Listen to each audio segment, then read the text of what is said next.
Good morning. I wanted to share a few updates with you for the class and just start to think ahead towards what's coming.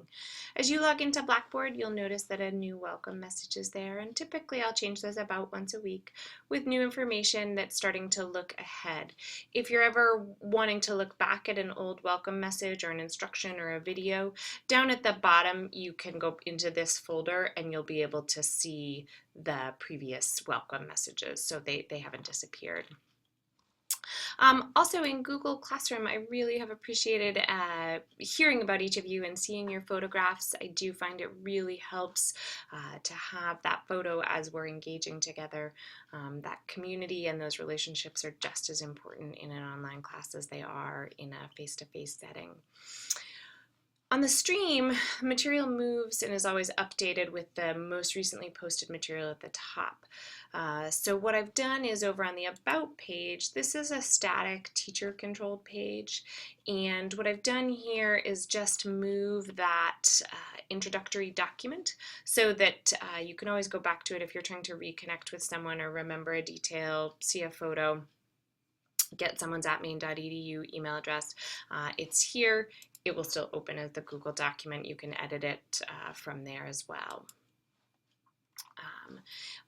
In Blackboard, you will see the new message. You also can click on My Grades and you will start to see feedback from me. I try and post that in a pretty timely manner. Typically, it's within 48 hours of the final due date. So next Monday is the due date for the work this week. So by next Wednesday, you should see feedback there. I've already started to make a note of who's uploaded photos and those sort of things, so you can see that. Don't ever hesitate to contact me if you have a question about what's in there. Email is typically the best method. Also, if you go into weeks 2, 3, and 4, the professional practice folder, you will see that folder is going to look a little different today too. There's a message here about this unit, and this unit is really to help you start to think about pedagogy is the practice of teaching students or children, and andragogy is the work of adult learners. And so much of becoming a teacher leader is starting to have your students are not just those that are under 18, but they are the other adults in the building, and learning how to work with those folks to make change, to use educational technology to support teaching and learning can be very different. So we'll start to play with the ideas of pedagogy and andragogy this week. So this is just some context for you, and then down below you can go into the week 2 folder and you'll see the foundation piece, some readings on andragogy. And then next week I'm going to be asking you to try out Twitter if you've never been on before. So in preparation for that, please go ahead and set up a Twitter account. Your account does not need to feature your photograph or be linked to any of your other social media if you want it private. And if you need another way to complete this assignment because you'd rather not have that public presence, then just touch base with me, give me a call, and we can figure out certainly another way for you to meet that a similar spirit of assignment. So this is sort of a getting ready piece. But the big piece this week that you're going to be doing is you're going to be setting up your own blog or website to publish your material. Again, I respect that there's a whole variety of ways in terms of how public you'd like to make your content. If you'd like to restrict the audience, then certainly Google Sites is probably the best choice because you can very much limit who has access to that. In fact, you can only set it that I have access if you don't want to share it with others in the class.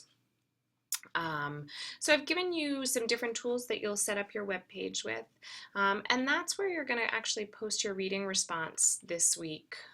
So that's the number 2 assignment here. And then for your weekly engagement, I'm asking you to play and create a visual introduction for yourself. You can see mine below. I created it with Canva. This is one of those softwares that I could spend forever choosing fonts and colors. I think you'll find it fun, but certainly use any tool you want. It could be a video, it could be a Padlet, Edge Clipper, Storyfy. I've given you some ideas up here, and again, I would pick one that you don't know already and play with it. You'll post that to the Google Stream. Um, so your reading reflection this week, you'll actually post the content of the reading reflection to either your blog or your website. And then what I'm going to ask you to do, also in Google Classroom on the About page now, you'll see that there's this second document with contact information, Twitter handles, and blog URL. If you open that, you'll see our photos again, the @maine.edu. And if you would like to share your Twitter handle and connect with others in the class, I would encourage you to do so. You'll see mine's there. And then if you would post your URL as well so that your classmates can check that out. Again, if you would like to have that private, not to worry, you certainly can just send that to me so that I'm able to view your work for the class. So I think that is sort of it for this next week. As always, if you have questions or want to talk through anything, feel free to give me a call in my office or to send me an email and we can set up a time that's convenient. And thanks again for the great start to the class. Looking forward to more learning this week.